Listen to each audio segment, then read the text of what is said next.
All right, we want you to make your plans right now because more snow is on the way. Some areas could see up to 4 inches, and that could make your driving both tonight and tomorrow morning pretty tricky. Good afternoon. I'm Anne Marie Tiernan. And I'm Scott Swan. Dustin and Felicia have this weather impact alert day off. We start in the Weather Center today at 4 with Sean, who's been monitoring this winter weather advisory. And at noon, our timing was more of after the evening rush. And boy, that picked up speed. About an hour and a half after our show, you know, you start to see the radar trends. You're like, yeah. And let me show you some of the scenes. This is out of western Indiana. This is what's heading toward the metro area, friends. So this is I-70 there near Terre Haute, moving in quickly. And you can see the road conditions range from snow covered to a little more wet and just kind of slushy here. So bottom line, it's getting into the metro area a couple of hours earlier than expected. So we did our best to try to get that message out, but you can see those darker shades of blue that are moving toward Indy at this hour. Going to switch the radar over to what we call intensity mode, where you see the darker greens and the yellows. That's where the snow's coming down at a pretty good clip. That's why that stretch of I-70 has gotten snow covered so quickly. So it will be in the city before the top of the hour.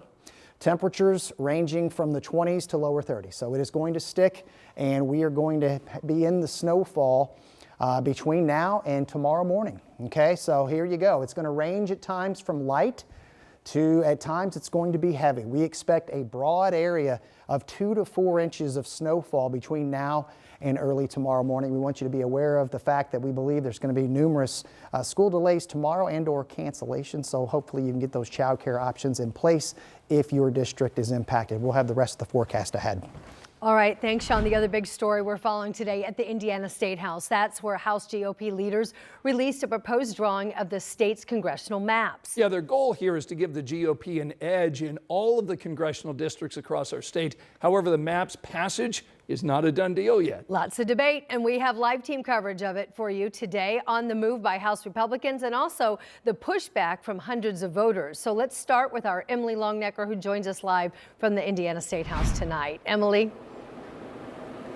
Ann and Scott, lots of debate indeed, and it started today. The House just adjourned about 30 minutes ago after the redistricting bill was introduced. And as you can imagine, there was a lot of pushback from opponents, Democratic lawmakers speaking out against it. House Minority Leader Phil Giaquinta said that he laughed after he read the bill, not because he thought anything was so funny, but he called the bill ridiculous and an insult to Hoosiers.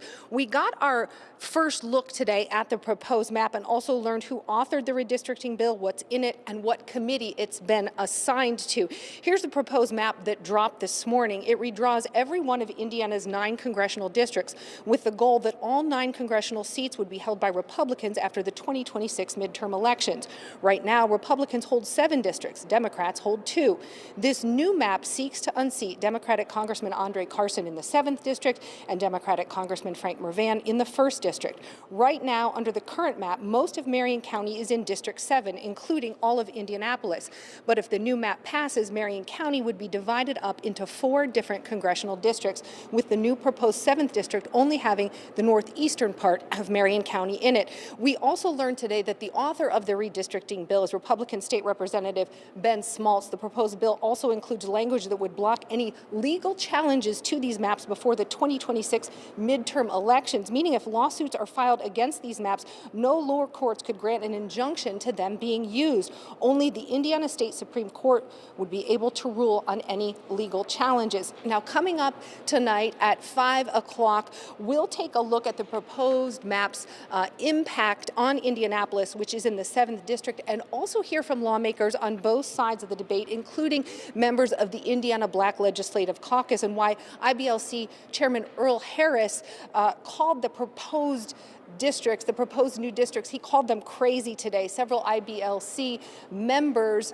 including Representative Harris, were at a rally against redistricting, speaking out. That's where my colleague Jenna Webster was today at that rally. And Jenna, a lot of strong voices at that today. I was going to say, you know, both Emily and I were there. You were there for the beginning of that. And there really just was a lot of criticism for the lawmakers who support redistricting. That's where we heard Representative Harris make those comments calling it crazy. But this is really not just forthcoming criticism from Democrats. I talked to Democrats, I talked to independent moderate voters, and I talked to Republicans, really people all across the political spectrum today that wanted to come out against redistricting. So I do want to give you a look at what it looked like outside the House today as the House went into session. A pretty large group gathered outside House chambers, calling this no, that they don't want this. And also they kept saying history has its eyes on you, talking to the legislators who want to vote yes on redrawing the maps. Both voters and Democratic lawmakers continue to really pose this as a power grab by Republicans. They say Indiana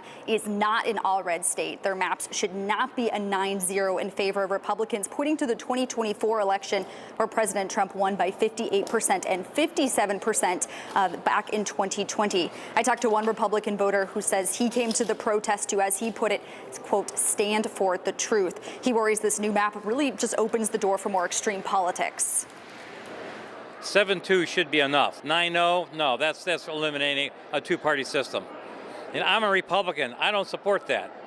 So I'm here because we need to be fair. We need to be honest about things, and we can't go cheating on our redistricts.